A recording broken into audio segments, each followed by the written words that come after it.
Paz e luz, meus amados. Vamos continuar falando sobre bibliologia. Bibliologia, estudo da Bíblia. É importante você conhecer esse livro sagrado, maravilhoso, que ele é a base da nossa fé. Vamos continuar, A gente parou na questão da visão ortodoxa, A visão ortodoxa é que a Bíblia é a palavra de Deus, que a Bíblia é a revelação de Deus para nós, seres humanos, seguirmos e sermos felizes. Mas a visão modernista, vou dar a visão ortodoxa e a visão modernista, para que você, obreiro do Senhor, fique sabendo as visões. A visão modernista diz que a Bíblia contém a palavra de Deus. Por que contém? Porque existem partes na Bíblia que são partes históricas, meramente históricas, segundo a visão modernista. E que ela não se trata de mandamentos ou ordenanças de Deus para nós. Então, segundo a visão modernista, a Bíblia contém a palavra de Deus. E segundo a visão ortodoxa, a Bíblia é a palavra de Deus.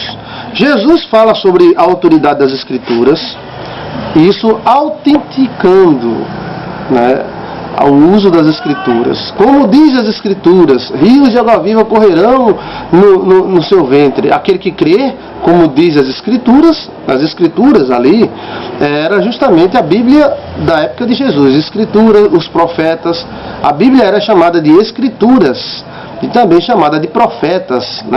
Então Jesus Cristo diz, como diz as Escrituras, rios de água viva correrão no seu ventre.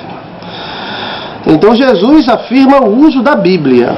Não dá para a gente sem a ideia da Bíblia, eu acredito em Deus, mas não acredito na Bíblia. Então, a Bíblia é quem fala de Deus e acreditamos em Deus hoje.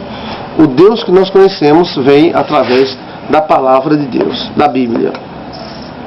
Paulo declara que toda a Escritura é inspirada por Deus. 2 Timóteo, capítulo 3, versículo 16. Toda a Escritura é inspirada por Deus. A Escritura, como eu lhe falei, é o nome da Bíblia na época. Era as Sagradas Escrituras. Eram as Escrituras, as inscrições, as cartas dos profetas. Então, Paulo afirma, toda a Escritura é inspirada por Deus. 2 Timóteo 3,16. A Bíblia é a revelação de Deus. Ou seja, Deus se revela através da Bíblia Sagrada. Deus se manifesta através da Bíblia Sagrada e as experiências do passado servem para a nossa orientação no dia presente.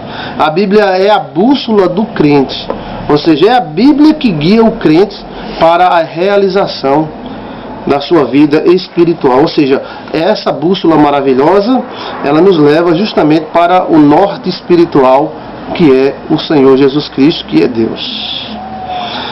Deus utiliza as Escrituras, a Bíblia, para restaurar as vidas. Quantas pessoas, milhares e milhares de pessoas, viviam uma vida muito paupérrima, terrível, uma vida destruída pelo inimigo, e a Bíblia restaurou a vida desta pessoa. A Bíblia mostrou para aquela pessoa um norte diferente, uma possibilidade diferente de ela ver o mundo, dela viver, dela ser feliz. Então a Bíblia, ela é a palavra de Deus por esses motivos.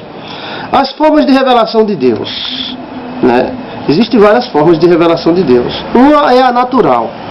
Na mente do ser humano existe a ideia de Deus. Anota aí no seu caderno. Uma é a natural. É a ideia no coração do homem, é na criação. Você pega uma tribo extremamente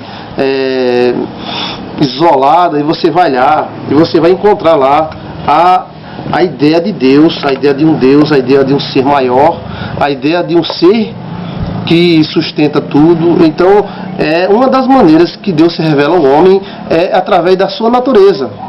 A própria natureza revela a existência de Deus. A criação, a perfeição, a harmonia de todo o nosso planeta revela que existe alguma coisa, ou algo que criou tudo isso, e este algo é maravilhoso. E isso, as tribos mais remotas da Terra, as mais escondidas, elas têm essa ideia de um Deus, de um ser lá em cima, um ser superior. A segunda forma de revelação de Deus é a revelação escrita. Então, Deus se revela nas páginas das Sagradas Escrituras, né?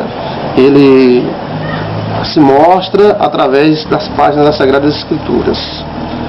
Através da Bíblia encontramos o relacionamento de Deus com algumas pessoas, com alguns povos, e esse relacionamento se deixa revelar o caráter de Deus.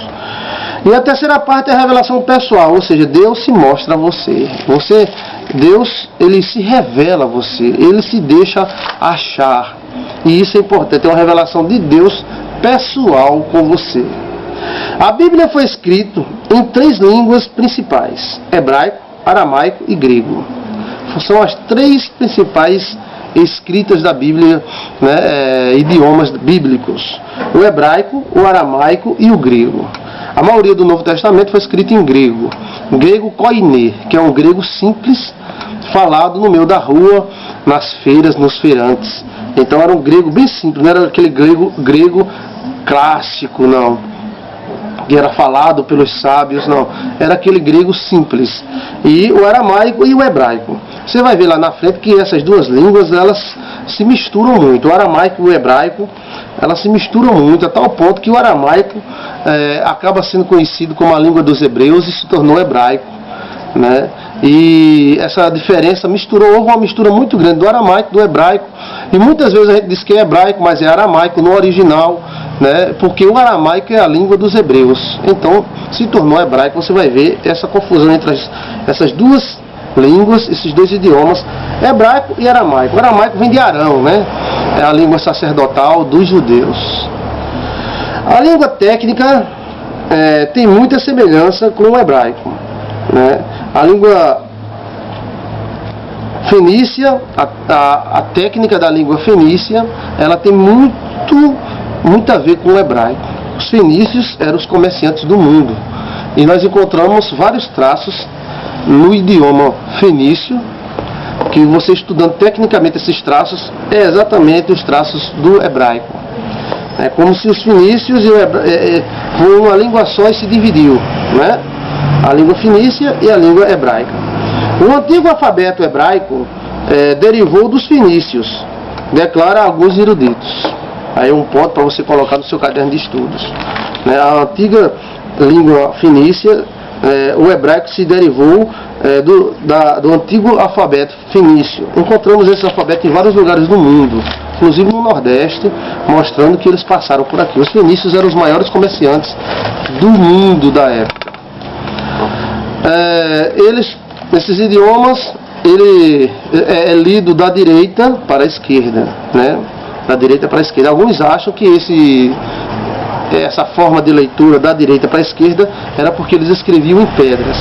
E no momento que eles escreviam em pedras, eles talhavam da direita para a esquerda.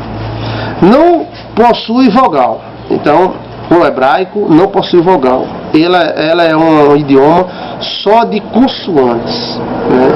Tornando muito difícil a sua linguagem, porque não tem som vocal, de vogal.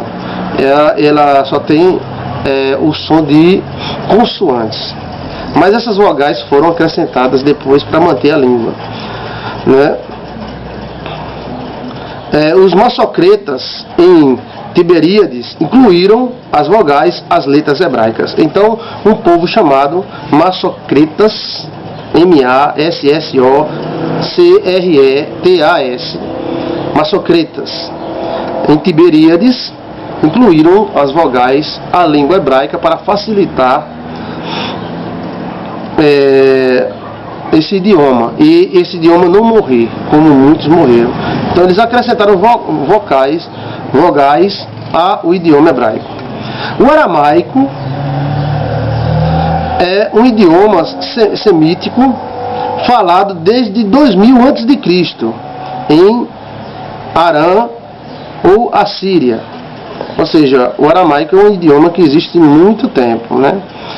E já houve picos de domínios desses idiomas. Teve uma época que o idioma que dominava aquela região era o aramaico. Aí teve época que o idioma que dominava aquela região era o hebraico. E teve época também que era o fenício. E são idiomas irmãos um do outro. Na época de Neemias, o retorno do cativeiro, a língua oficial era o aramaico. Por isso, ao ler as escrituras, se explicava o sentido. Não tem aquela parte, né, onde Neemias, o povo ficou em pé durante o dia todo, e eles liam a palavra de Deus e outras pessoas explicavam a palavra. Essa explicação era porque eles precisavam, a escritura estava em um idioma e a população falava, a maioria, outro idioma. Então havia uma explicação. Só que esses idiomas eram irmãos, parentes um do outro. Vamos continuar nessa questão de idiomas, aramaico, hebraico. Vamos lá. Vamos observar essa questão.